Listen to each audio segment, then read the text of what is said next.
Hi, I'm Indra, and I'd like to welcome you to the Messy Middle Matters, where my friends and I explore all the twists, turns, and challenges that arise in the messy middle of work. Hey everyone, welcome back to the Messy Middle Matters.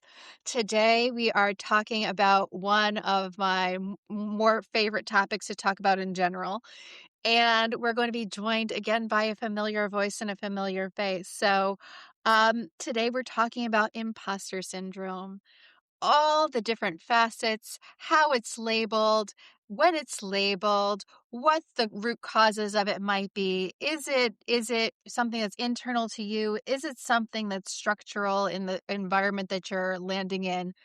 Well, we're going to dig into so many different things. But for this conversation, I have Kat joining us again. Hello, Kat. Logan. Hey, Indra. Hey, everyone. It's great to be here. I am so glad. And last time we talked to you, we were talking a little bit about agency life and what that's like. So I'm sure we're gonna talk about imposter syndrome in the context of just generally and how it might show up a little bit differently if you're on the agency side. But um let's just go into it. I know I remember the first time that I started hearing the phrase imposter syndrome. It felt like the buzzword of the week in all the business journals, whether it was Harvard Business Review or anywhere else, and imposter syndrome, imposter syndrome, imposter syndrome. And I've shared those stories on an earlier episode. I would love to hear, how did you land in the world of exploring imposter syndrome for yourself, for your clients, for your colleagues, all of that? Yeah. I think it's an interesting question. So I basically through my own experience, so last time I chatted about landing in New York, got really lucky, I got a job.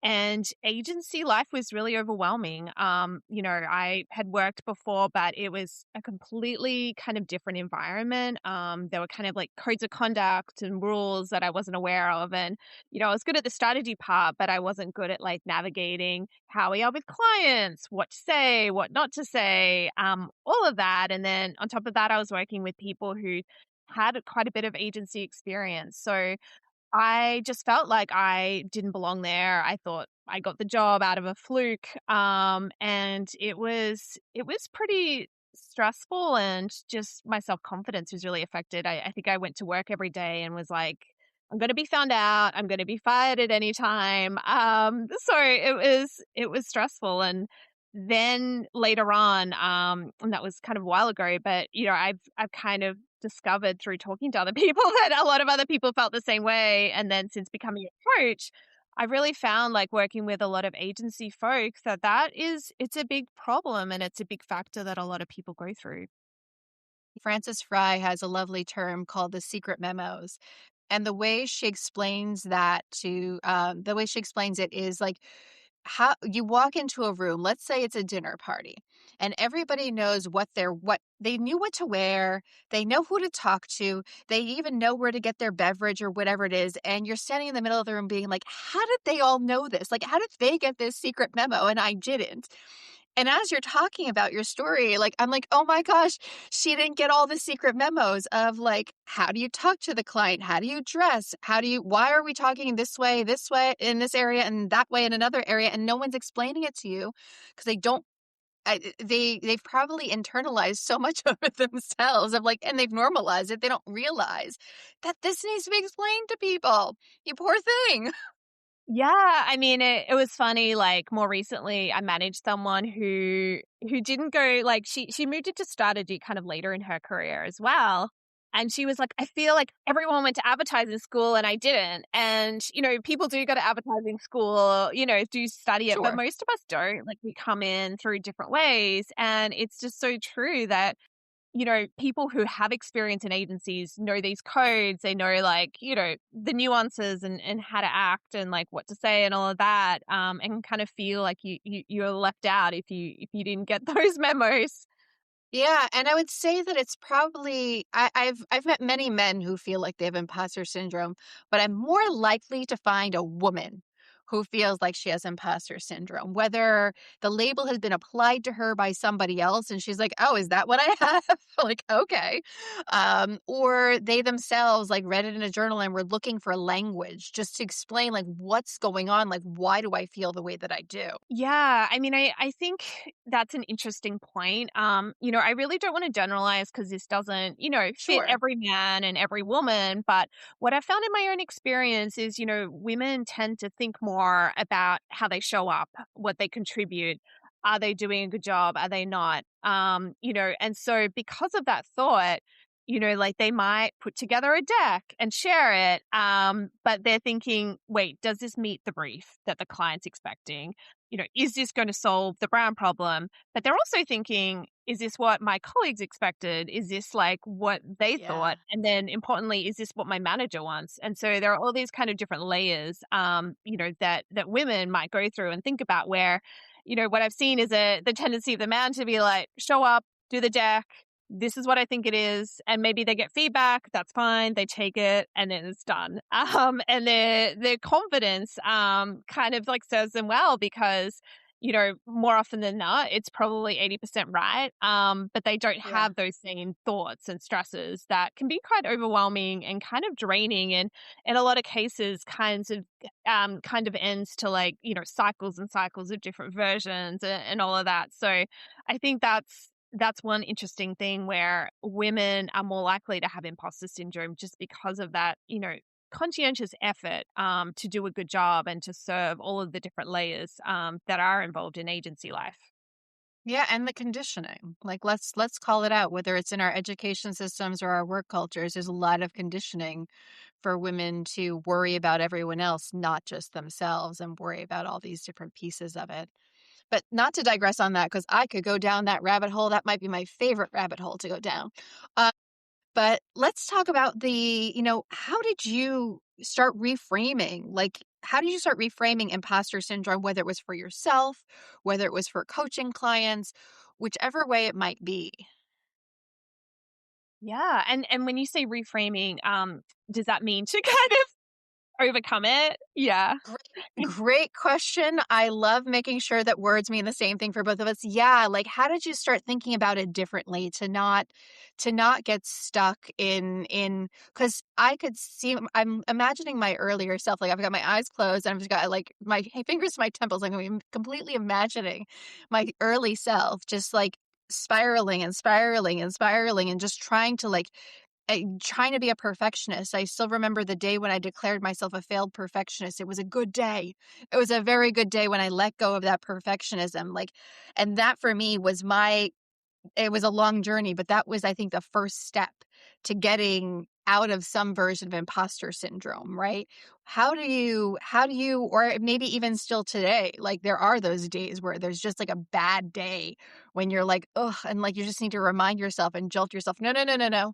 This is just that little gremlin voice that all of us have in our heads talking and questioning ourselves. Like, how do you get people or yourself out of being in this mindset of imposter syndrome and into something that's a little bit more productive?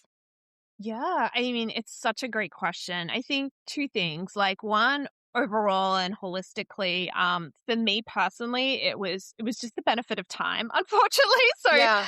it was like 6 to 8 years into my agency experience. I was like, hang on, there are lots of different ways that people do things.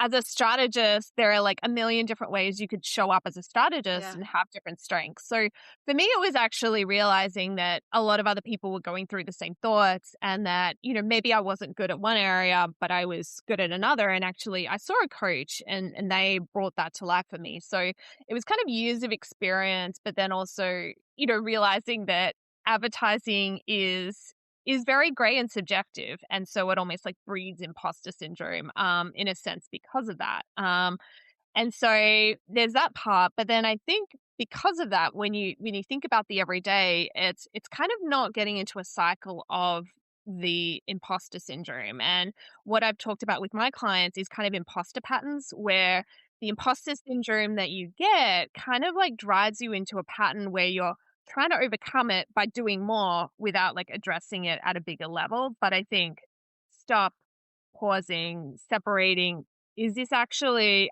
true in my head? Am I actually doing a deck and completely failing and not doing anything right?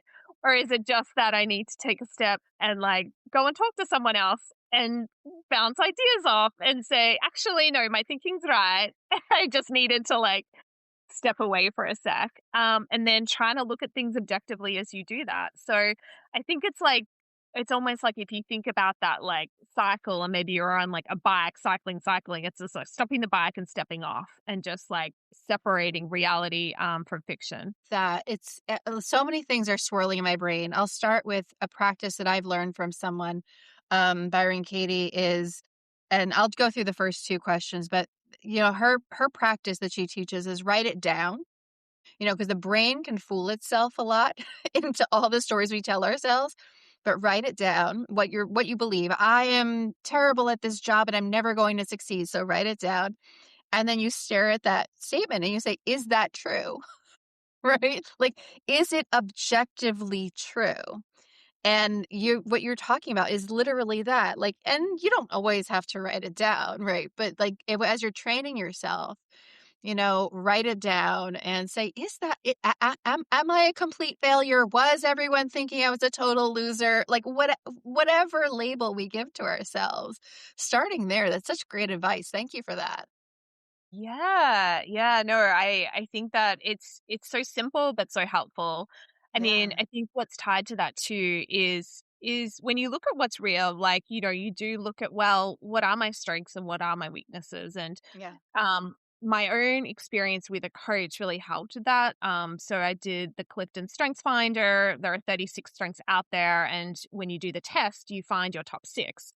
Yeah. And I never really thought about, my skill set and my strengths in that way. And my coach was like, okay, empathy is your number one strength. And then when I thought about that, I was like, well, that's interesting. I just assumed everyone else had that same empathy. And when I spoke up in meetings about thinking about this or that, and, maybe overthinking about things, that was because of my empathy. And I assumed everyone else had thought the same thing, but disregarded it. But I was like, no, that's a strength where I have stronger empathy for the client, for the consumer, for all of that. So I can really utilize that.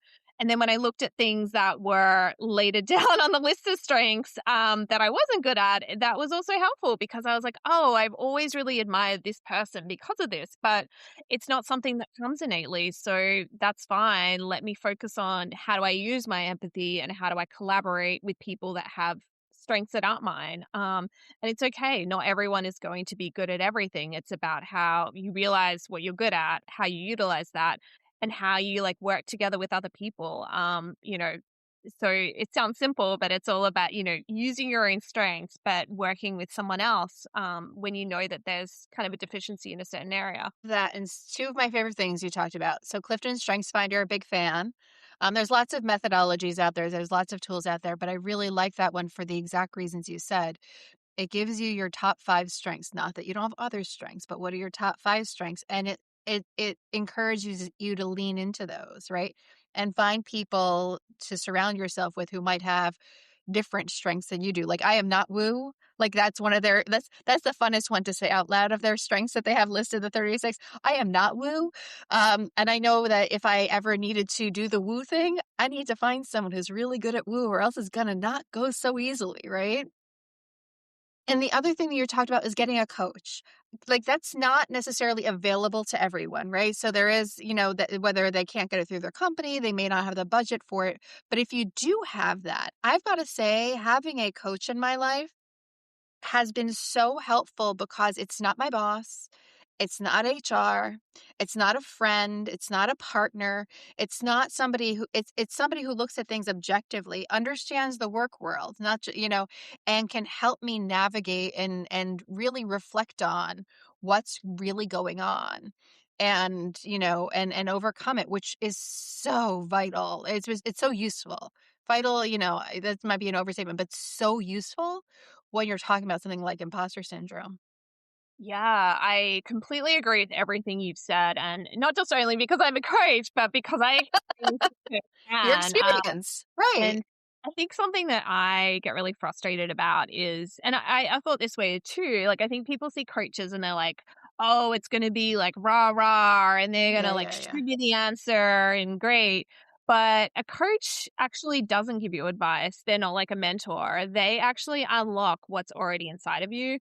And so when you do see a coach, especially like if you are in advertising in that context, they're not going to like show you some golden door, but they're going to work with you. They're going to unlock things that are inside of you about how things are going on. And they're going to help you answer those questions and help you answer, okay, actually, no, Kat, you're not just like getting yourself in Yeah. spins and decks because you're bad. It's because you're approaching it in this way. But they help you unlock like the answer to things that have been holding you back. So you do kind of reach that full potential and you do make decisions about your career, in a way that's going to serve you best because there's no right way for everyone. It's all individual and it's all based on where you are in that moment and what's next for you.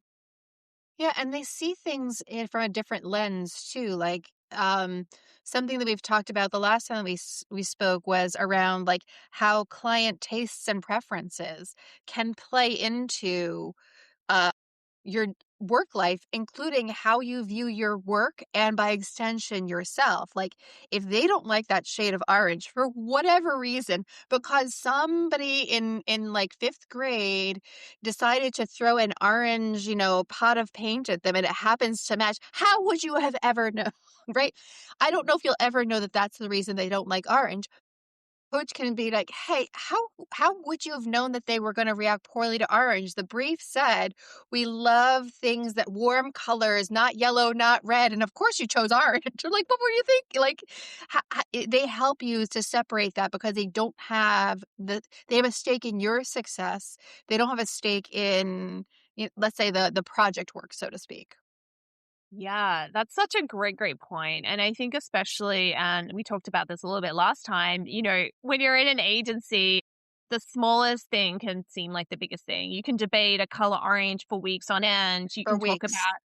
is it a goal or is it an objective? Like what word are we going to use? Or, oh, wait, you've put that word in. That's a trigger point for the client. Take it out. And we can get so hung up on like small, Yeah. small things. And when you do see a coach, it really does open you up to what actually is the bigger thing going on. It helps you put things in perspective. And I think like it helps you break out of the imposter syndrome that you've been in, where you've been like maybe stressed and anxious because you chose the wrong color, orange, for a deck, when you're actually like, no, you also did this, this, and this week. And isn't that amazing? And what are you really, what have you really achieved in an agency or, in the last month? And that can be much more impactful for that person to remember and think about.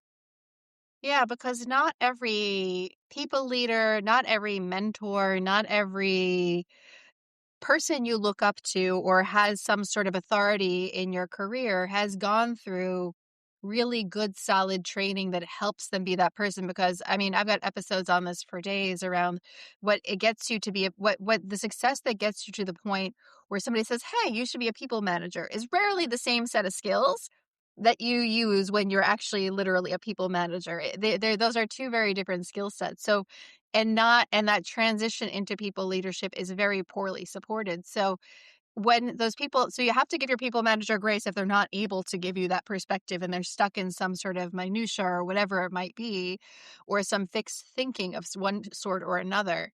And that's where the coach comes in. Yeah, absolutely.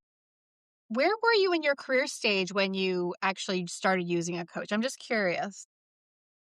I was a strategy director and I think it was like too late. I feel like everyone in advertising should have a coach if they can. As you said, it's hard Yeah. with resources. Yeah, but I was yeah, like I was like looking for a new job and I was at a stage where I was, doubting myself and I was like, I don't know, I need to get out of advertising. I'm not good at it anymore. And, seeing a coach really helped strengthen, my understanding of my own skills, like what I brought to the table as a strategy director, which is really invaluable. But that is an interesting question because I think like something that's connected to last session when we talked about the messy middle.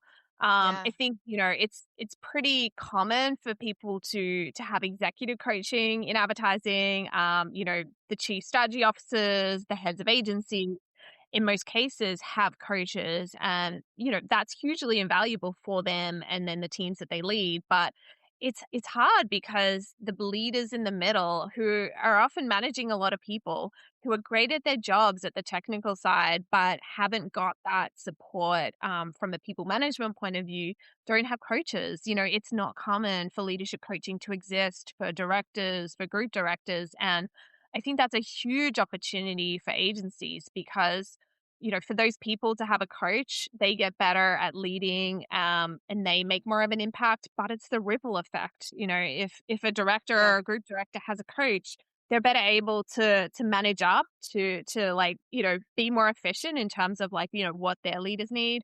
They're better able to work with clients to deliver value, to see where there's scope opportunity, to better serve those clients. And then most importantly, they're better leaders, to the more junior people on their team. And that's crucial because, agencies are tough. There's a lot going on. We're all super busy. But if you have a great manager, someone that's like mentoring you, seeing you for like who you are, seeing the skills you're bringing, seeing where you're really strong, but seeing, where you're not, like having a great manager who's become that way because they've got a coach is huge. And it also results in like people staying around, people not going through the revolving door that we talked about, people Yeah. having greater loyalty to an agency, to working there, to delivering more of their time and effort there, which is hugely invaluable. Say that looping back on something we were talking about earlier, I'd say that's more important even for women because of the conditioning, because of the socialization that women have gone through. We're taught to be small, right? That's in a lot of ways. Like it's not to say that everyone has the same conditioning, but a lot of the advice that I've received from men, I still remember one particular role that I was in where they were doing 360 reviews for everyone in the company every 4 months. It was insane. And the feedback that would come to the women was how they should behave. They need to act with more presence and more authority and more this and more that. So the first time they did these 360s, I gathered all the women. And because I'm going to do this at scale because all of you are coming to me separately and I have the same feelings. What the men didn't recognize, their feedback was well intended, useful for many, but if I had if I had applied, I'll just use my own feedback. If I had applied the feedback that they had given to me, I would be called a raging bee and been sent to packing. Like the same advice doesn't apply, which is why it can't be applied necessarily, which is why it's so important to have a coach to help women navigate through this and work and find their own identities that has that authority, but is still genuine. It's still not too, not too nasty or whatever word they want to throw at us, right? But it still can be received. And that is part of that imposter syndrome because we try to do it our way. It doesn't work. We try to do it the way that folks give us advice to do. That doesn't work. And having a coach that helps us find our own third way is so useful. I couldn't agree more. I mean, I think that the women leaders I really respect and look up to, have been able to kind of develop their own authentic presence Yeah. in their leadership capacity. You still see them as human and as amazing leaders, but it's that human element I think that makes a difference.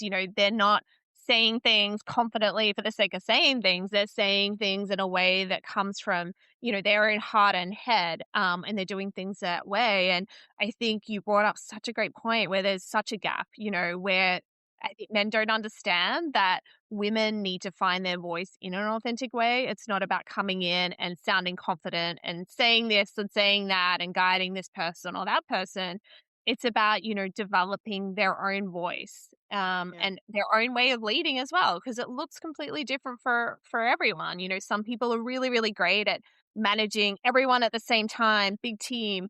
for other leaders, it's, more individual connections, and that's where they can really like have impact. And I think there needs to be more focus on that, and the fact that like people have such individual leadership skills and those need to be fostered and nurtured. So I think that's a huge opportunity because in so many ways, I think we're still looking to a stereotypical vision of what leadership is in agencies. And I also think it's interesting because, because of that, women don't have the same confidence. I mean, when you look at, and I'll just say this bluntly, like all of the independent smaller agencies that are out there that are being founded, there aren't a lot of women doing that. It's mostly men, and I think it's because they have that inbred confidence to do that and say, I love creativity, I have great ideas, I have great client relationships. I'm going to go and start my agency.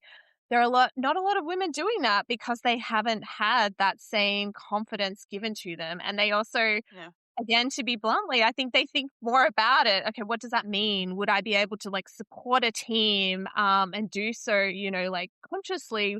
Would I be able to deliver, high quality to clients? I think there's more thought that kind of goes into that for women, which is maybe why there aren't as many like female founders in the advertising space, which hopefully changes in the future. Yeah, two things come to mind. It's the technology spaces, Silicon Valleys move fast and break things. Like, and women are okay with moving fast, but they want to fix things more likely. These are broad generalizations. But what you're talking about is that there are so few role models, and which means as the world is changing as rapidly as it has been, like I think back to, so today I wore my pearls for Carla Harris, Carla's pearls. Um, she's a remarkable human being, but but there are a relative handful of women leaders that are really well known globally or nationwide or within an industry. Like if I'm thinking advertising, I think of a Cindy Gallup. I would be hard pressed to think of many other women beyond that, right? So the role models that we have are not that many. And the reality of it is that there are, as the world is changing, that means that the variety of ways of leading is not as broad as, let's say, a man has, because they have more choices and more role models to select from. Like, oh, that doesn't work for me, but that one does, which means we're more likely to find our own model and our own path because it may not exist yet or it may not be visible yet. Yeah, I mean, I think that's so true. It is so hard for women because they're like, okay, which path am I like being inspired by or, following? And it doesn't exist. And, I think you kind of hit the nail on the head when you also said the fixing things as well, because I think the women I've seen in agencies, where their value is often behind the scenes. It's like, oh wait, the deck doesn't have this component which the client said was super important back then, or is like noticing, maybe a junior account person that isn't doing as well and kind of needs additional support and mentorship that maybe other leaders, didn't notice and didn't see. It's kind of in the fixing things behind the scenes where men are kind of like conditioned to step more confidently into the leadership roles that kind of get more attention, better promoted and all of that, but different. But yeah, like women just kind of aren't rewarded at the moment in the way that the system is in advertising. Yeah, I'd say that's universal. I mean, it's the invisible labor that happens. It's not on a career ladder. And you're right, there is a large segment of the population that only does things that they'll get rewarded for. But it's more likely for a woman to pick up the work that they know they won't get rewarded for, but they know it's so important for the team's success that they'll do it anyway. And then comes review time and they don't get rewarded for it. That's a whole nother that might be my favorite rabbit hole. I'm finding all my favorite rabbit holes with you. Um, but yeah, no, there's so many different pieces of this. And, I think one of the things that you've been working on is called Raw to Roar. Can we talk a little bit about that? Can you tell everyone a little bit about what you've been thinking around Raw to Roar? And we'll spell that out for everyone to make sure that they hear it properly. It's a little confusing when you say it because there are two words that are different that sound the same, but raw to roar is from raw, which is RAW, to raw, which is ROAR, which is more like raw, like a lion. But the idea came because I have a coach, Shannon Kelly, who I love, who's much more experienced in the coaching world than me, but her brand is Coaching Raw. And it's all about celebrating the coaching side that allows you to let go, to get raw with your feelings and what's going on.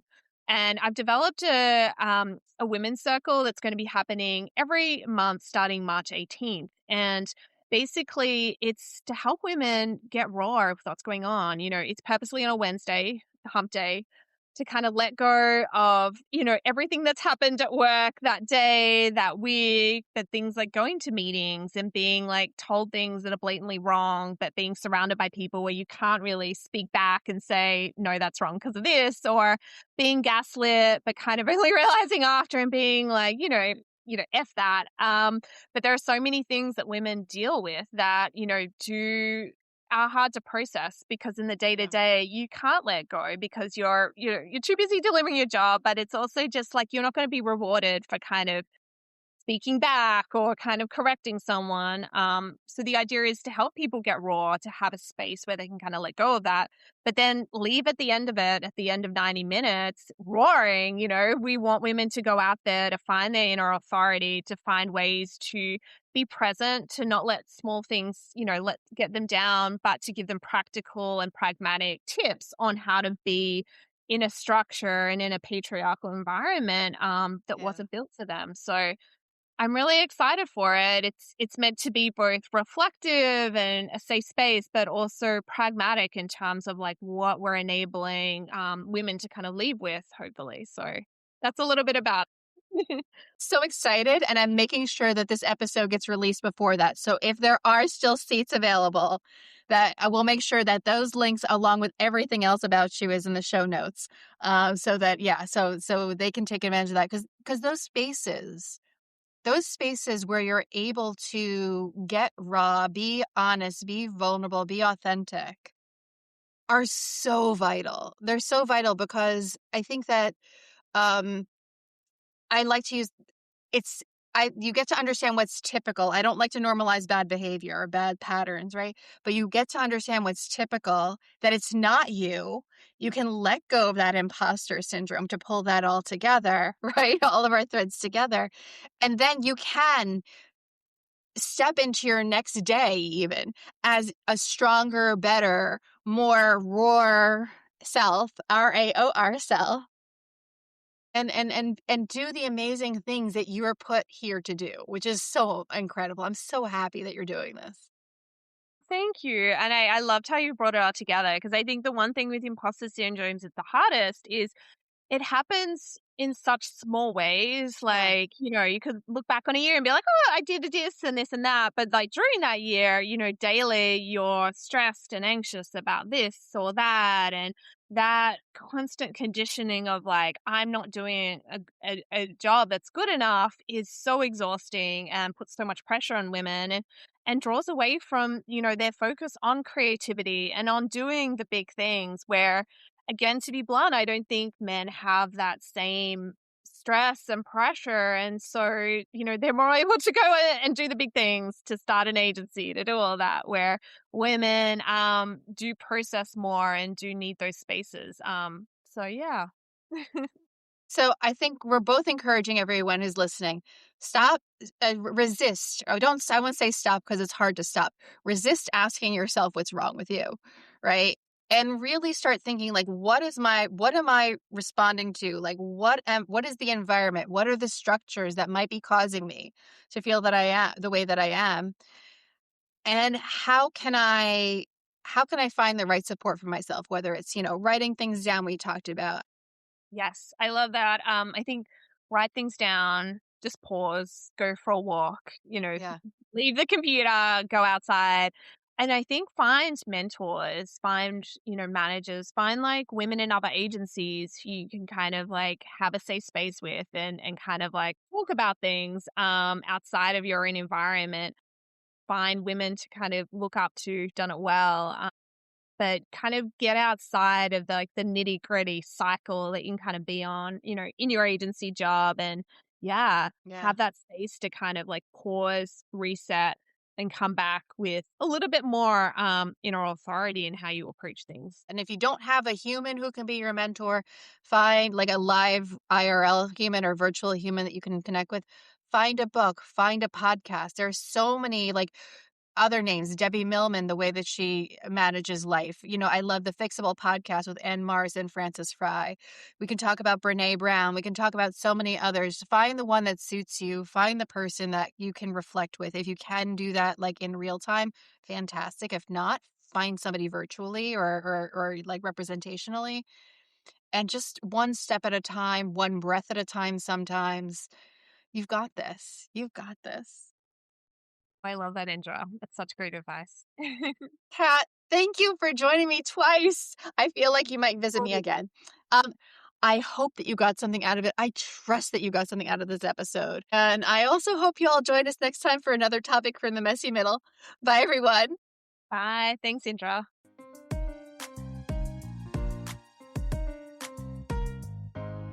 Thanks for taking time with us in the messy middle. Word of mouth remains the most powerful way for people to find us. If this episode sparked something for you, we'd love it if you'd subscribe to the podcast on your favorite app, download a few episodes, and share it with someone else who's navigating the in between. Do you have ideas for future episodes or topics you'd like us to explore? You can find our feedback form at themessymiddlematters.com or in the show notes. Thank you for joining us on this journey. This work is better when we do it together. Until next time.